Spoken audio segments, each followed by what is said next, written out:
Oh, Got a creeper here. the original creeper.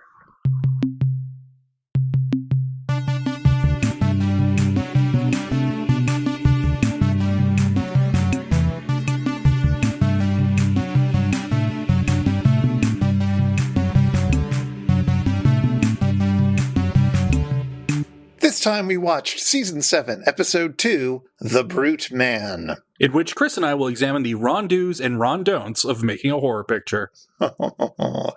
I'm mostly a Ron don't. You're going to be the Ron do. That's a real Goofus and Gallant situation. Before we get to that, hey everybody, thank you for all the very kind notes you sent in about our last massive episode. Yes, I'm impressed that you had the stamina to stay with us for our 8-hour marathon on Manos, The Hands of Fate. You'll probably be relieved to have noticed already that this is just another slim, under an hour long episode. I thought we were going to go shorter. I thought we were going to give people a 5-minute episode as kind of a palate cleanser. We could. Yeah, there's not much to say on this one. Well, we'll talk about that in a bit. I bet we'll find something. We always seem to. Mm-hmm. But we can do some follow-up. We got a bunch of nice notes about that episode and some more things to add on to it. Let's see here. Let's start with the short. Friend Amy over on YouTube says, you covered lots of ground, and I'm not going to respond with my own essay, but this one tidbit is so cool, coincidence-wise, that I must add it. I'm working on a little project which made me curious to look up a forgotten 1950s TV show called December Bride. And so right before I listen to the episode of your show, I bring up that show's wiki page, and it references a supporting character played by Harry Morgan, whose disliked wife is named Gladys. Like the real Mrs. Columbo, she's only referenced and never seen. I suddenly realized that the riff, how can I keep this from Gladys, near the end of Hired Part 2, must be a quote from that show. Very weird to have this revealed to me now after who knows how many times viewing the short, yes?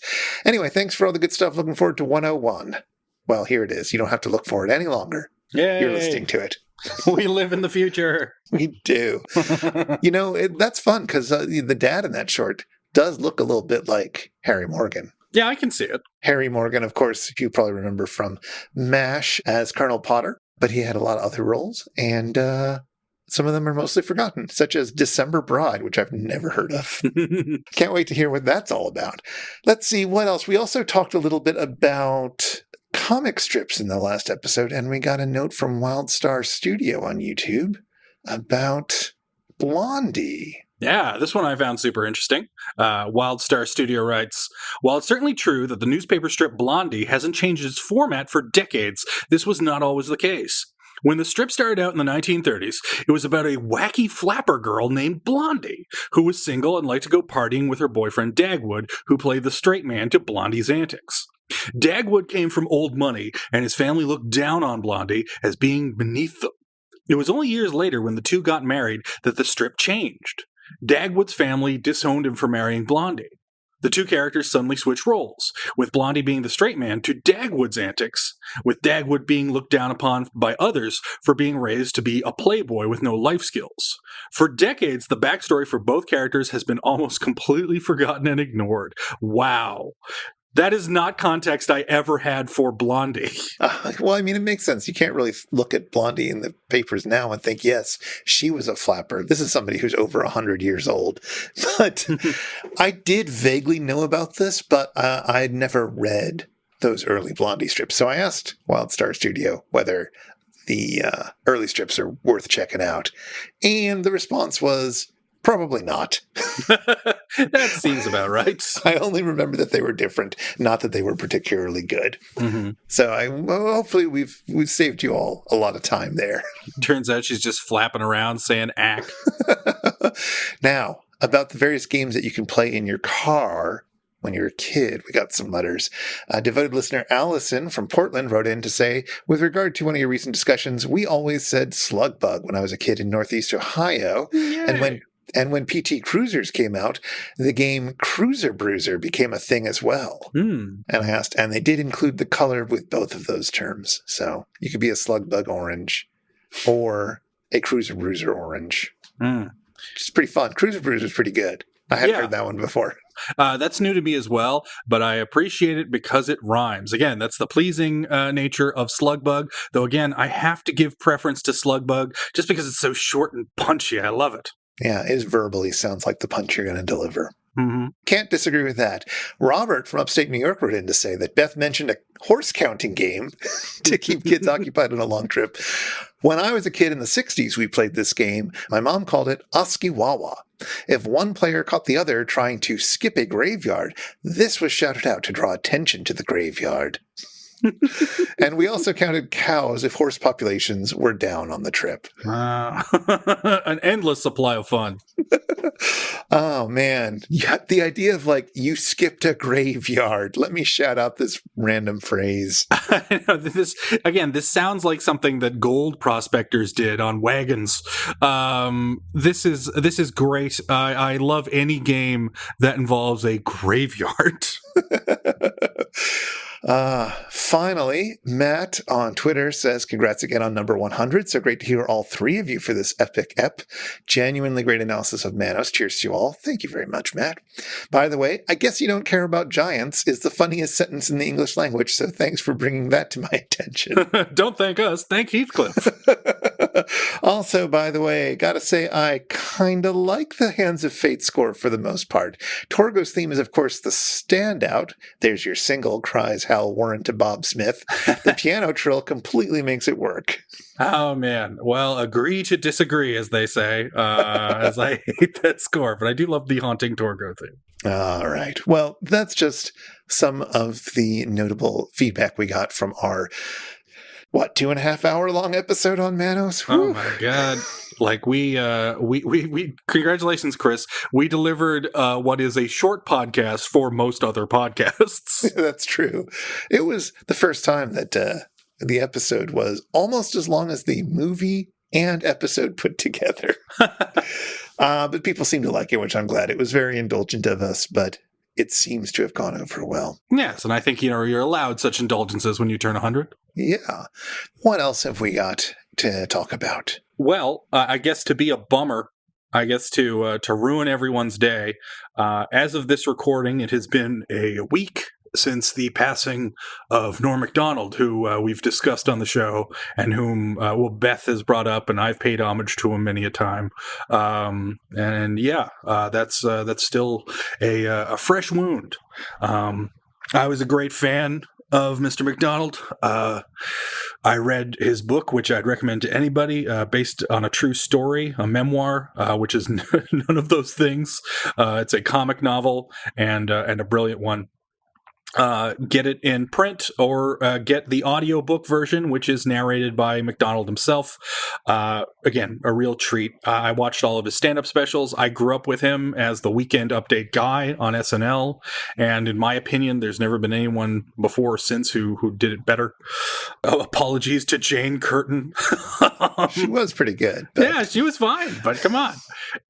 Norm was a unique, a brilliant comedic mind, and I know this word gets abused a lot, but I really do think he was a genius. I really do think that he had great gifts for turns of phrase, great writer, and a really great underrated performer.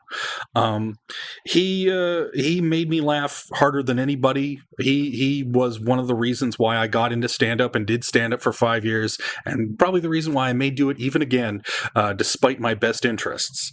He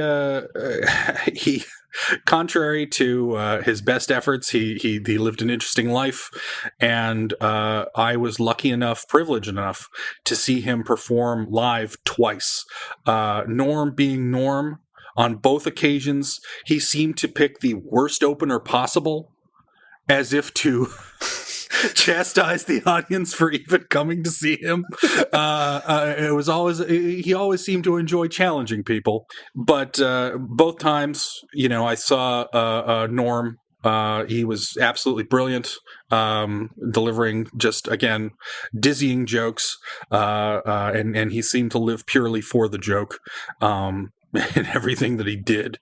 And I still laugh hysterically thinking about those shows, and how unpredictable he could be. When he toured in Hamilton, he the first thing he brought up was the recent Cosby arrest, or the scandal, the breaking of the scandal itself. And when this got a mixed reaction from the large audience, to the point where one person screamed out too soon, he said, I won't talk about Cosby, and then proceeded to make Cosby jokes for the next half an hour. And he was hysterical. He was a lot of people's favorite comic, including mine. And the news that he passed was so sudden and so shocking. He had cancer for almost a decade and kept it a secret from most people. I was shocked. I was at work and I just burst into tears. You don't really have that reaction to celebrity deaths, at least certainly past a certain age. But that one got me, and I had to leave the office, and I took my mask off, and there was just a big line of snot running out of my mask from where I was already just in tatters emotionally, and I just was outside the building sobbing, which I think, if nothing else, is probably a visual that would have amused him at the death of a celebrity. But I also realized as I was weeping my eyes out that I wasn't crying for me or for him, but really the world, in all honesty, because we lost someone really special. And there's not going to be, he was always topping himself. And that dizzying act, and he just kept getting better and better as a comedian, as a performer, and as a writer. He's gone. And luckily, we live in an age where Norm will live, to steal a phrase from him, he will live as a goddamn ghost in the form of a YouTube clip of everything he ever did, as he is inescapable. And the tributes that have flooded my social media, certainly for the last week, have been very moving, just to see how many lives he touched, and just how appreciated he was just for being so gifted as a comedian, really showing what a great comedian can do in terms of I don't know, giving us all something, giving us all joy. I was blindsided, but I'm glad that we all got to share in the old chunk of coal while he was around. Yeah. And I don't know if there's any direct connection between him and MST3K. I don't know if they ever made riffs that related to him or not. But there was. Remember, Mike did an impression of him in The Deadly Mantis. Oh, yeah. There you go. But either way, he still was very important to us, and also very important to several of the people involved in the show. Frank said some very touching things about him when he passed. Yeah. That was certainly a touching moment. Yeah, it was. I would consider him to be one of the greatest, if not the greatest, Canadian comic export, alongside John Candy and Phil Hartman. He was a king, and unfortunately now there's no king left. But like I said, rather than mourning or continuing to be devastated by the loss, like I said, I just find myself glad that I had so much Norm in my life, from his movie Dirty Work, which is hysterical, his brilliant sports show, his bizarre and wonderful podcast that went off the rails every episode. He was really just a tremendous gift to the world, and I miss him terribly. Well, he'd want you to take his mind off this with a deep look at a terrible movie from the 40s, as well as a terrible short from the 40s. That sounds about right. I mean, he favored old-timey things, and this is as old-timey as it gets, as we have a monster that is simply a guy looking different and acting afraid of it. And that's the premise of the movie. This time we watch Season 7, Episode 2, The Brute Man. But first, a short, 1948 called And They Want You to Know All About the Chicken of Tomorrow.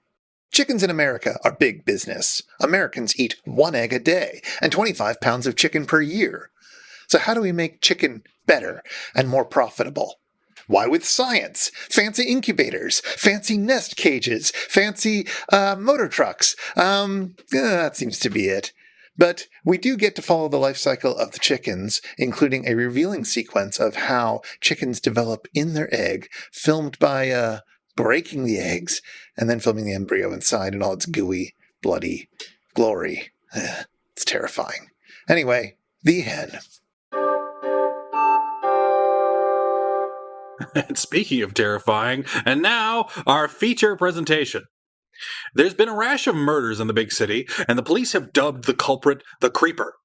The latest murder is that of a professor at Hampton University. The night of the murder, the Creeper finds himself in the apartment of a blind woman. While I'd personally argue that no one would be afraid of the Creeper, despite his unusual appearance, everyone in the film is terrified of him, save Helen, the blind woman. Why? Well, I'd love to say her humanity and decency were the answer, but the film's pretty sure that only a blind person would treat this man like a human being, like he's the goddamn toxic Avenger. Anywho, the blind woman introduces herself, as I said, Helen, and the Creeper reveals his real name is Hal Moffat. Their will they or won't they thing consumes much of the film and is introduced here. Yet, any potential romance is cut short when the police arrive. Helen, sensing a kindness to the creep, helps him escape and denies any knowledge of his existence to the cops.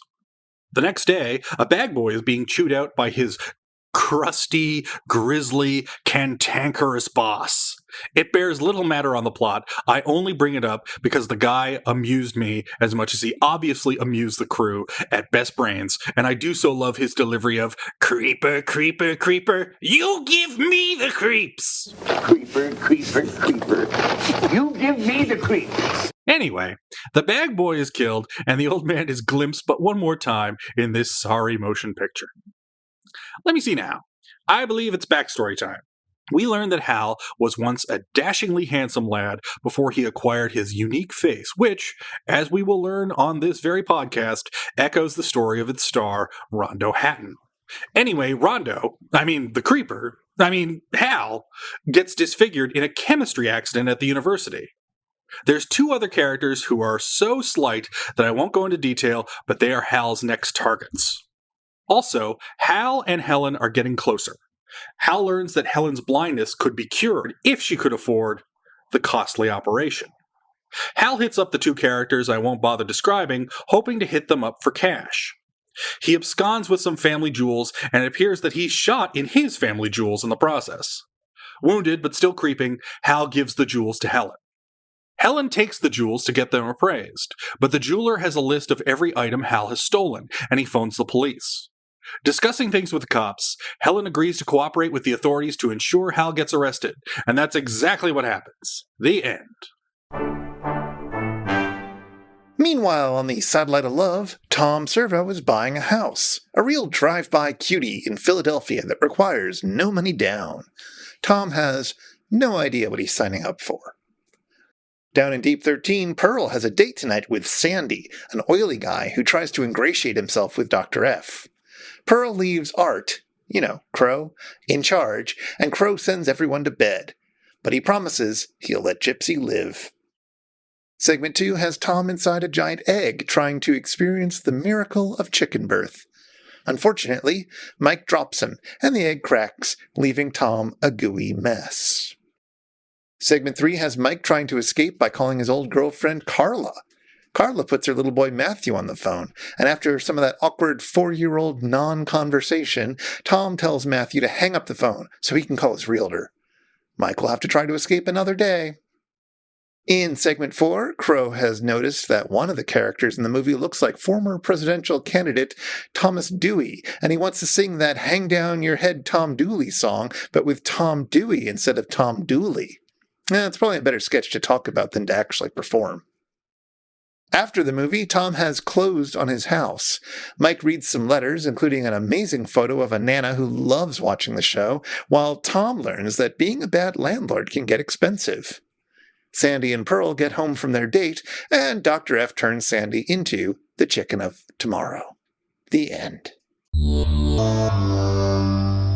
Well, this episode. Yeah, I was really looking forward to this one because I had extremely fond memories of it, despite only being able to recall the aforementioned scene. And I also mistakenly thought that this is the episode where Tom Servo gets really big, because that does happen in season 7, but I honestly don't remember which one now. Well, we've done a fair number of them by now. Yeah, and we haven't done that one yet. I mean, it didn't happen in Night of the Blood Beast, I'm pretty sure. Yeah. You guys would have remembered that. So, Escape 2000, perhaps? Maybe. This episode was fine, but it wasn't like a top tier episode. And after the previous 2 episodes, it was kind of a letdown. Yeah. This was very average, and so apologies if it's your favorite listener. I didn't get that much out of it, and I like I said, I was even though the episode's not bad, I was disappointed because, like you said, like we just had 2 heavy hitters, including the all-timer that is Manos, and to come to the Brute Man, which is not as interesting as the previous 2 films, and not as funny as an episode as the previous 2 episodes. It's like, oh man. What it does have going for it is what Beth has mentioned in the past is her off-noted kind of like hyper-caffeinated sugar rush energy that season 7 seems to have, in that they seem desperate to put their best foot forward, knowing that they will be canceled. Well, what do you mean by that? What's an example of that? Well, I think that in future seasons, the Tom Dooley sketch would be this kind of empty kind of thing that would just be calling attention that there is no sketch there. Whereas Trace really tries his best to sell the sketch. That's true. And is doing a lot of great voice and puppeteering there. A lot of voice work and puppeteering, sorry. He's given it his all. And there is a lot being done with Dr. F, who is now in a diminished position under Pearl, but is still, you've got to hand to Trace as a brilliant comic actor, is that he's still finding funny things to do. Like his reaction to Pearl's date elicited a lot of laughs out of me out of what is a pretty generic situation. And again, that's more to the performance than the writing. Like perhaps this will come as a shock to listeners, but Trace Beaulieu is very gifted. Yes. Yeah, I'll buy that for $1. I agree that he does a good job with some ho-hum material. I mean, I think Paul does a pretty good job as the skeezy guy. Oh, yeah. But I don't know. I don't like season 7 because I don't particularly care for this version of Dr. Forrester. And I don't even care for this version of Pearl that much. And also, I thought it was really weird that we open with him doing this this mad science experiment, this very more traditional mad science experiment, where he's attaching, the head of a fish onto the body of a pig, I think. A pig. Or is it the other way around? Head of a pig on the body of a fish? No, I think you had it right the first time. Let me just take a quick look. All right. The things we do for accuracy, folks. The things we do for accuracy. It is the head of a pig on the head of a pig on the body of a fish. What? That seems like the less funny option. It seemed like the more doable option. Yes. So Dr. Forrester is doing this very mad scientist thing of sewing the head of a pig onto the body of a fish. Mm-hmm. And that's not the kind of mad scientist Dr. Forrester is. No. That's not an invention exchange. That's not based on a silly pun. No.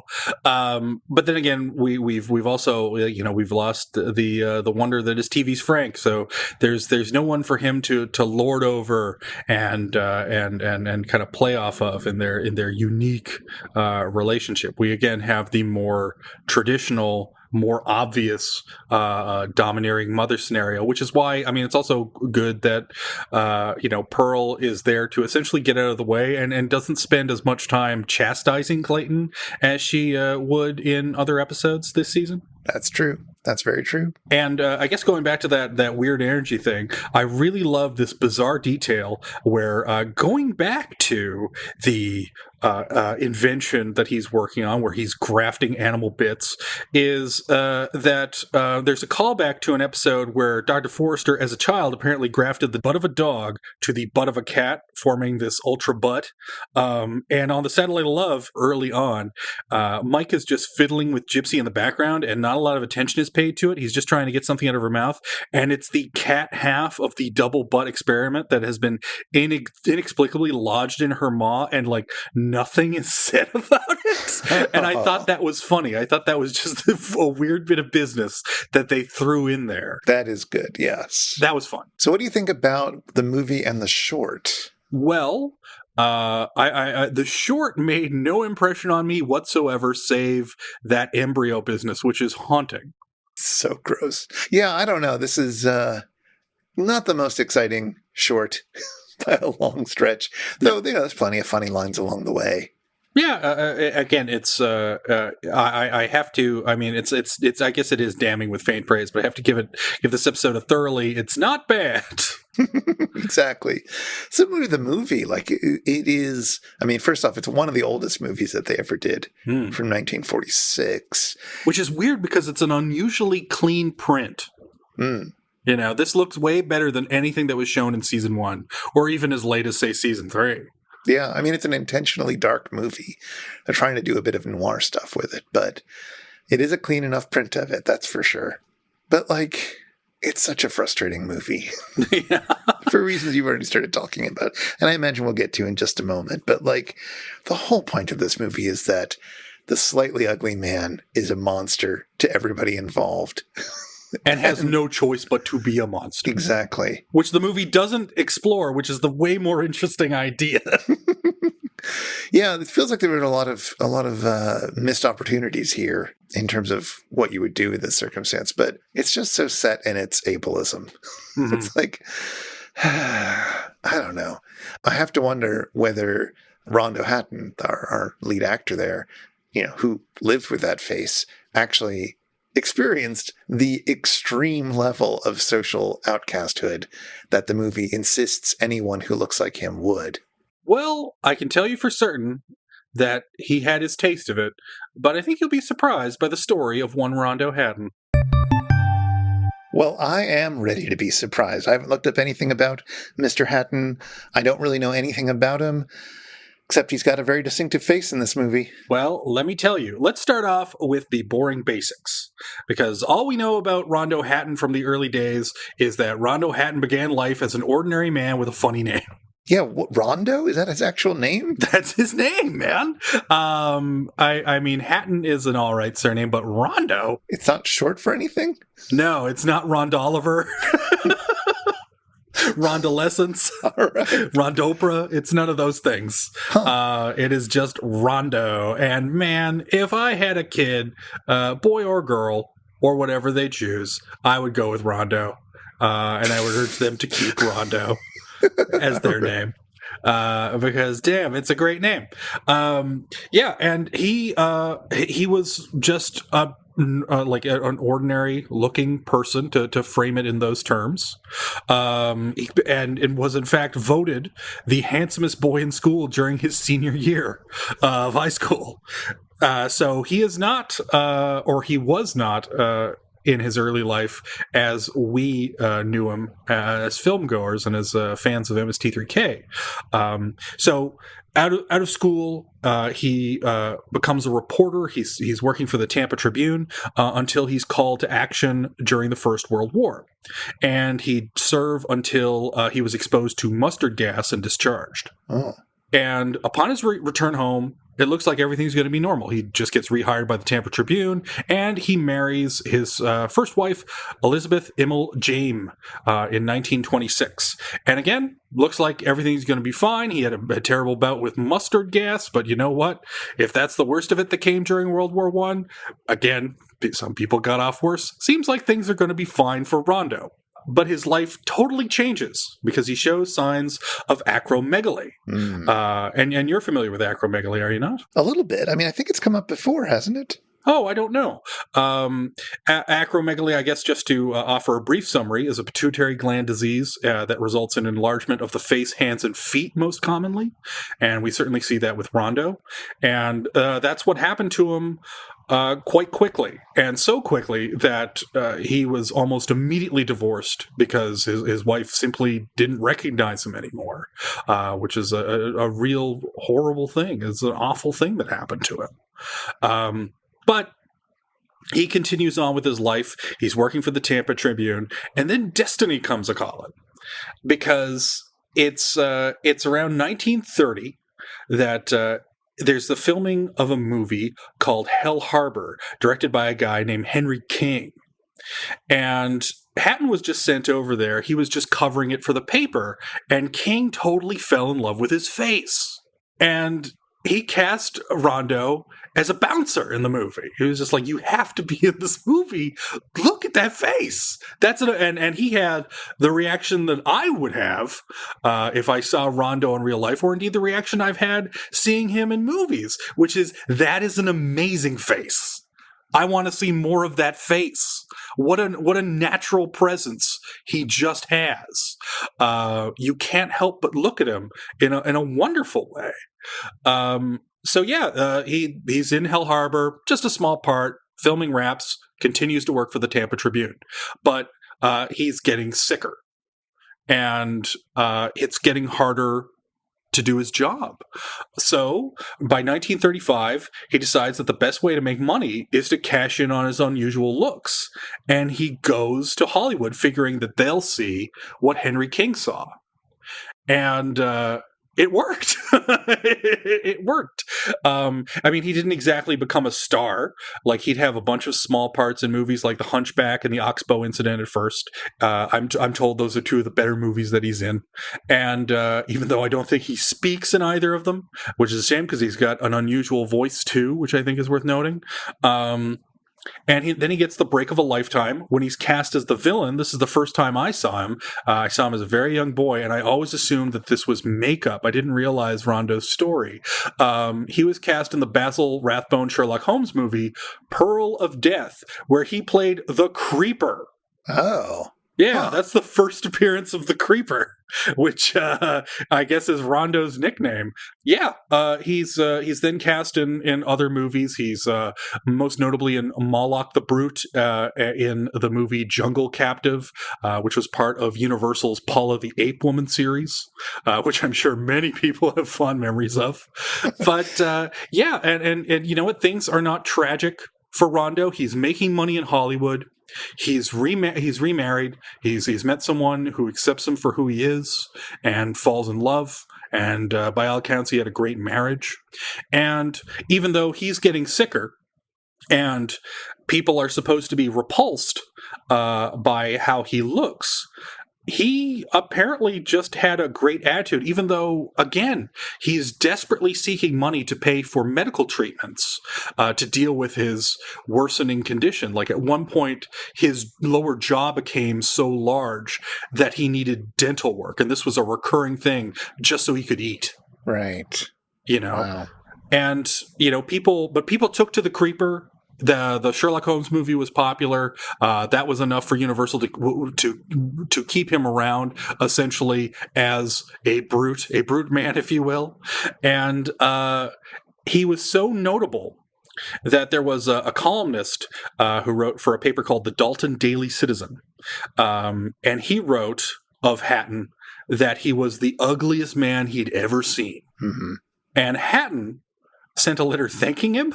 And because Hatton was Rondo Hatton, he became friends with this guy, and they exchanged letters frequently. Aww. And his last letter apparently ended with, "I'm still plugging along, trying to get established in this movie business, so keep your fingers crossed for me." By all accounts, because I certainly gave this some thought the very first time I watched the episode and became aware of Rondo's condition, is that, Universal I mean, you can watch the movie itself, and it says what it says about a man who looks like Rondo Hatton. But Universal, when they were producing the film, were making a big deal in the promotions about how, he was an ordinary man, and now look at him, he's hideous, and he's now a fearsome creature that no one could bear to see, let alone be near. And, I think Rondo had the last laugh in all of that, in that he took these things that would break most people. The story of just him getting the condition and or it finally revealing itself in his system, and his wife leaving him. I mean, that would destroy most people. But he continued on and he thrived. And he seemed, by all accounts, to have a kind of gentle humor about everything. And that's really admirable. Sure. It's certainly pleasant to be around. And it's interesting that he nevertheless ends up in this film, which is all about how impossible that outcome is, right? Mm-hmm. That he has to play along with some really terrible notions about how somebody in his position would react and how the rest of the world would react to him. Yeah, that's all really interesting. I mentioned when you asked me about it, whether I knew about acromegaly, and I said it had come up before because that is the same condition that Richard Keel had. Oh, right. But it's funny, you see, I know, thinking about, say, Keel's face, you can kind of see it, but it certainly doesn't seem to have had the same effect as Rondo did, distorting his features in quite the same way. No, perhaps not, and I imagine it affects different people in different ways. I'm not a doctor. But please seek your medical advice and counsel from this show. Exactly. But yeah, it seems like a similar thing where Keel also had a sort of intriguing face that would have gotten him hired, mm-hmm. and he ends up playing the villain a lot. But seems, I don't know, was Keel a nice guy? I feel like he was a reasonably nice person. Oh yeah, Keel was apparently a gentleman. Keel was apparently a real splendid guy. Mm.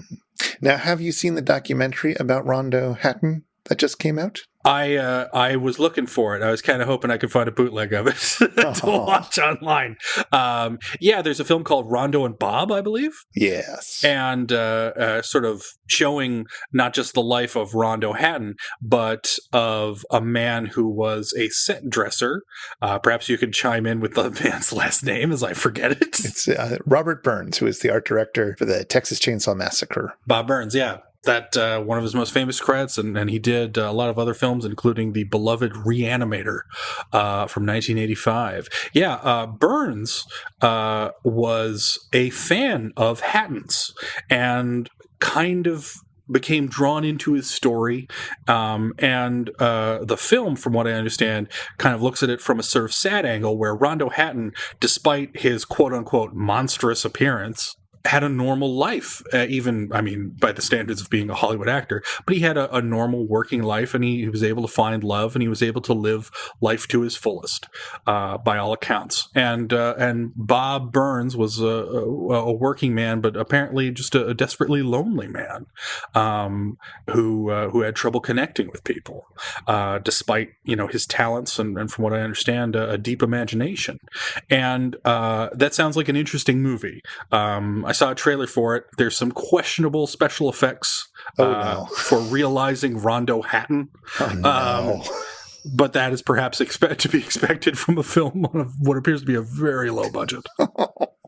But I turn the question to you. Do you think, as I do, that Rondo kind of wins here because he's taking the paycheck to be a star in a monster movie? And even though, in a way, you could argue that the film is almost saying you should point and laugh, if not shriek, at the way Rondo looks, he's ultimately the star, and he's got the best part in the movie. Well, except for the shopkeeper. That's true. And that's all down to delivery. I mean, I think you could argue that. I think also the film is interesting because there's an argument that could be made that a lot of Hal's problems, a lot of Rondo's problems in the film are sort of his own creating. Like, he gets it into his own head that he can't be accepted by others. And therefore, doesn't try or doesn't allow things to happen or cuts things off at the pass or, overinterprets every sign of disgust and hatred as something that requires the worst possible response. Murder. Yeah. I don't want to feel too sympathetic for him in that sense. Like, he's not a good guy. No, but the Creeper's not. The Creeper's not. Absolutely. That's what I'm saying. He's playing this character who maybe doesn't believe in the possibility of himself being treated well. And maybe has reasons for that. But even when he's dealing with the blind woman, he still can't quite accept it or believe it. Right? He doesn't try to become part of her life. No. He tries to do a nice thing for her in the worst way possible. Yeah. And at no point, I mean, this is not an inspiring story. No. But it's maybe not as damning about what the public is supposed to do with somebody who looks like Rondo Hatton as it sometimes can read. Yeah. Yeah, I can see that. And I think having Rondo become, in a sense, even though this Universal ultimately passed off this film to another distributor because they became embarrassed by it, especially after Rondo died by the time it was completed. They felt a little ghoulish cashing in on him. And, he achieves an immortality by being one of the classic Universal monsters, one of the, tragic / sympathetic Universal monsters. And he did it all by having, the presence that he had and the features that he had. And because certainly he doesn't have much in the way of acting ability, though I do find him interesting on screen. And I love his low, gravelly voice. I think he had something. I think that if a director worked with him, you'd get great stuff out of old Rondo. Yeah. But he certainly, I one thing that I will say, even though this is not the worst directed film in MST3K, it's no great shakes. No. But the camera loves Rondo. Sure. The camera loves Rondo. He looks so great in his Dick Tracy villain getup that he really makes a mark. And I think that's why, sure enough, just like Tor Johnson became a mask, Rondo Hatton became a mask. Rondo Hatton even became an action figure. There's a 12-inch collector's figure from the good people at Amok Time. And what I think is great is that Rondo made such an impression that there's a horror award named after him. There's the Rondos, which started in 2009, and which has, as the award itself, a big bust of Rondo's head. Sure. It's iconic. Yeah, and something I learned, because I've never seen the 90s kid childhood favorite, The Rocketeer, which I understand is a lot of fun, but I still haven't seen it. Rick Baker, the amazing makeup artist, created a henchman, and so they cast a tall fella, and he basically made him up to look exactly like Rondo Hatton, and it's eerie. It's like a perfect recreation of the Creeper. So I think that ultimately, like his foray into motion pictures, even though many have made a great deal of about the kind of freak show nature of employing Rondo, is that I think that he ultimately made a mark and like I said, got the last laugh. I think that he won because he not only made a career for himself doing this, but he became a star towards the end of his life. I mean, who knows what other movies would have followed The Brute Man? Hopefully better ones. But hey, he would have still been in movies. I guarantee it. I think that I think that that's great. Everything about him is unique. And I think that is something no one can take from him. I do have another odd bit of trivia, though, and it's in more bad taste. Oh, dear. Yeah. So as it turns out, former topic on this show and frequent reference at MST3K, Frank Zappa, used to go on stage with his musicians as the Rondo Hatton Band. Oh, huh. Yeah. Basically, his only comment when asked about it is, that's right, he had a real big and grotesque head, and he was a character actor in some horror movies in the old days. When asked, why would you introduce yourself as him, he simply said, why not, and laughed. I mean, fair. You know? It's a good name, as we've already said. Yeah, it is a terrific name. But yeah, Rondo Hatton. You know, he's not as big as any of the Universal monsters, not quite as iconic, but still special in his own way. Hey everybody, it's time for the Shallow 13. It's time for the Shallow 13. 13 short and brutish facts about today's episode. The Brute Man. Go, Chris, go! The Brute Man is based on a story by Pulp Fiction writer Dwight V. Babcock, who also worked on films with fun titles like House of Dracula, Pillow of Death, She-Wolf of London, and House of Horrors. Pillow of Death. House of Horrors is in fact a sequel to The Brute Man, or rather, The Brute Man is a prequel since it came out after House of Horrors. House of Horrors is about a sculptor who saves the creeper from drowning, takes him home, and makes a sculpture of him. When the critics suggest that the statue is no good, the creeper starts killing them off. Laird Malton gave the film 2 stars, calling it slightly below average. He was subsequently murdered by the creeper. Our short, The Chicken of Tomorrow, is narrated by Lowell Thomas.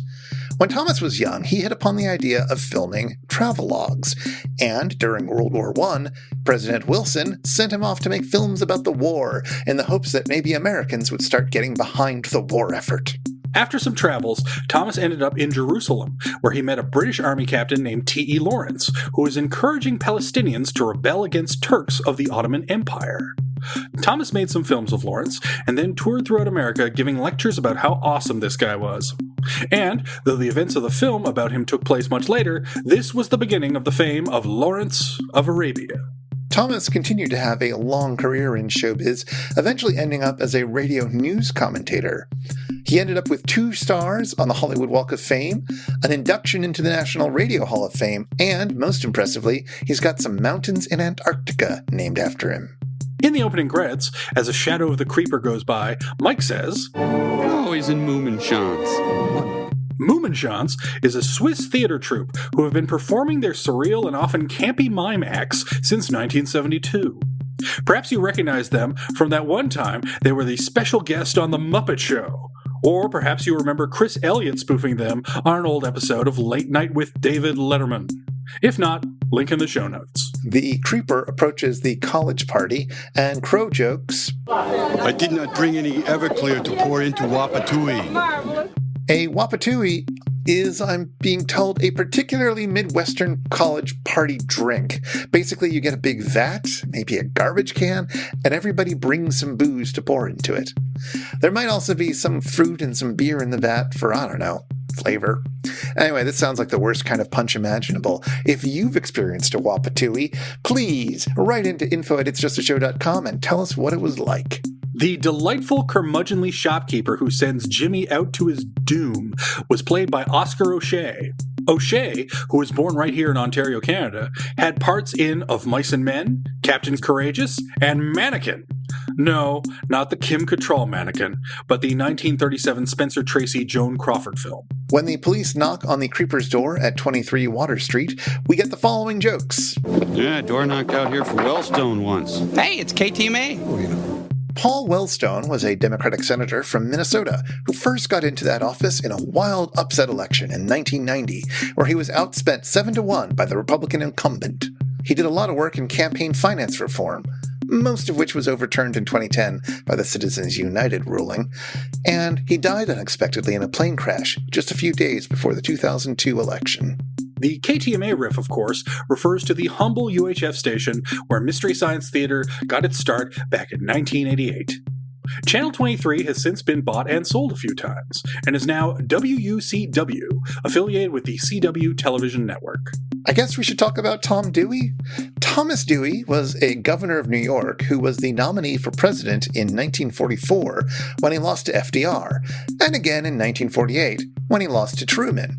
But the Chicago Daily Tribune had printed that Dewey had won. And there's that great photo of Truman holding the paper up and cackling, and, well, that's probably the only reason why you've heard of Thomas Dewey. Oh, that, and he kind of looked like a guy in today's movie. The Tom Dewey lookalike is Tom Neal, and whew, his story ain't great. Neal was, of course, an actor who starred in a 1945 film that people actually seemed to like, called Detour. But he was also an amateur boxer. During an off-again, on-again fling with actor Barbara Payton, he decided to beat up Payton's fiancée. This led to Payton and Neal both being blacklisted from Hollywood. Neal soon left showbiz and married another woman, and then started to suspect her of cheating on him. The two got into a fight about this, and she ended up shot in the back of the head. Whether this was intentional or not was disputed. Neal was sent to jail and served 6 years for involuntary manslaughter, and he died of heart failure a few months after getting out of jail. I mean, this guy was a real jerk. What a fun story. Anyway, that's time. Adam, which do you eat first, the chicken or the egg? Ooh, well, as tempting as it is to start breakfast, to start your day with a big bucket of chicken, I confess I am usually an egg man, preferably of the scrambled variety. Really? Yeah, I like my eggs scrambled, although I have been known to go to restaurants, and if they have a salmon eggs Benedict, I will always order it. Oh, yeah, no, I mean, if I'm making eggs for myself, it's going to be scrambled or maybe an omelet. It's simple and always good. Well, it's simple is the important thing. I went through a bit of a phase where I was learning how to poach eggs, and that's nice, but, I'll let other people do that for me. And of course, I don't eat chicken at all, so I vaguely remember what it tastes like from when I was a kid. Yeah, from what I understand, it tastes like everything. Apparently. Doesn't taste like eggs, as I recall. No, that's the conundrum. Well, so this short came from 1948. And here's the thing I found out when I was researching it, is that this is not the only short about the chicken of tomorrow from that time period. Okay. There's another documentary. It's got the same narrator, and it's got some of the same footage, but it is about the Chicken of Tomorrow contest. Okay, this is like the dueling movies about the Go-Go Boys. Kind of. So there was a contest run by the supermarket chain A&P and the USDA to get the chicken of tomorrow. Okay. And why do you suppose they would want that? Well, I suppose it's to appeal to customers with greater breast meat and to also charge more exorbitant prices for these chickens. I think it's actually to charge perhaps less for them, or to make them a better value for customers so that the farmers can profit as much, but you'll get more meat. So chicken, as far as I can tell, in the U.S., chicken farming was all about egg production. And some of the things that they're showing off in the short, like electrically heated incubators, are newish technology still, I guess. That first came around in 1923. Maybe there had been some great improvements by the 40s. But, they have the egg production down pretty good. World War II happened. And during World War II, there was an extreme shortage of red meat. And so chicken became a bit more popular. That was the first time you really started to have people eating chicken in scale. Otherwise, it was sort of an annoying bird. As you saw, those chickens had no meat on them. So, you'd have to spend a lot of time to get this really bland chicken that didn't even give you a full meal. So the goal was to create what was described at the time as one bird chunky enough for the whole family. A chicken with breast meat so thick you can carve it into steaks, with drumsticks that contain a minimum of bone buried in layers of juicy dark meat, all costing less instead of more. Wow. I suddenly feel like we understand why that razor-thin chicken slicing sequence exists. The riveting sequence, by the way. Yeah, no, it's fascinating. And also, apparently that was novel. Like, the idea that you could do that with chicken was new. Huh. Wow. That's certainly how it sounds from this, yeah. So they held a contest, and a whole bunch of farmers from across the country sent in some eggs, and those eggs were hatched, and the chickens were sort of brought out. And I guess there was like a big stage when they were announcing the results. The article I read said it was adorned with boxes of chicken carcasses from each of the contestants' batches and frozen cross-sections of the top-scoring birds. But yeah, they came out with some larger breeds out of this, due to some very careful crossbreeding. which led to an interesting thing. Crossbreeding can be really tricky. It's unclear always whether the final product is going to be sustainable or if they're going to be susceptible to diseases or whatnot. The crosses that the contest created were very complicated. It took several steps of various breeds coming together, and so they were difficult to reproduce. Get it? So you had to buy the better chickens from the source, which meant that sort of the inventor of the chicken, it's almost like what you have now with gene patenting and so forth. The people who made the chickens, sort of, you had to buy from them if you wanted these new chickens that would create good roasters. Oh, okay. So it kind of changed some of the economics of how chicken farming played out. But it did mean that, like, you know, more and more chickens were out there. And now you get big fatty chickens. And the kind of chicken that I know today, I mean, I'm living with the chicken of tomorrow. Exactly. Do you eat a lot of chicken? I mean, listen, I used to have dreams about polishing off a bucket of chicken by myself. And Chris, I want you to know that I am a man who achieves his dreams.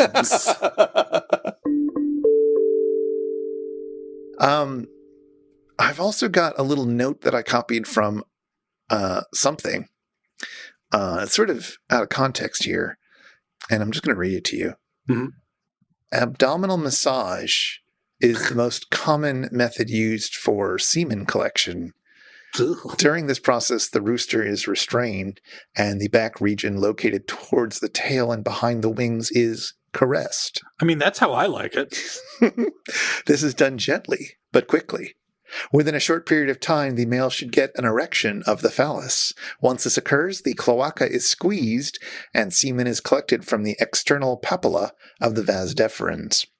I had to read those sentences, and I wanted everyone else to have to hear them.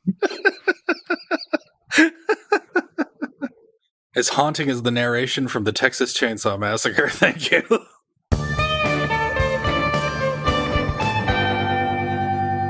If you've been affected by the issues on this show, if you are a chicken farmer or want to become one, or if you'd like to ask us anything, get in touch with us. Our website is itsjustashow.com, and we're on Twitter at itisjustashow. We'd love to hear from you. This show is made possible by listeners like you. For as little as $1 per episode, you can help us research and record this show, and you can listen to all our superfan bonus bits. Find out more at itsjustashow.com/Patreon or patreon.com/itsjustashow. And if you want to follow up on anything that was mentioned today, you'll find links in our show notes at itsjustashow.com/episode/101. Well, this episode was nasty, short, and brutish. At least compared with the previous episode. Mm-hmm. What are we going to check out for our next episode? Nasty, you say. Short, you say. Brutish, you say. Well, let's cheer ourselves up with the appealing story that's all in the title of Teenage Crime Wave. Oh, boy. Season 5, episode 22. I feel like now the Brute Man is like post-collegiate crime wave. Teenage Crime Wave. I think there are like 4 or 5 episodes that are very similar. Yeah, see, I when I first saw that title when we were discussing episodes to do in the future, I immediately thought, "Oh, is this the I didn't steal no bikes neither episode?" But I think I am mistaken once again, as I was with the Giant Tom Servo, and that's Teenage Strangler, which I think is also season 5. Yes, I think you're right. Well, we'll find out which one this is. Yep. But until next time. Listeners, please, there's a Castlevania game called Rondo of Blood. Please tell me why it's called Rondo of Blood. So put your mouth under a chicken. Take it away, Theme Squad.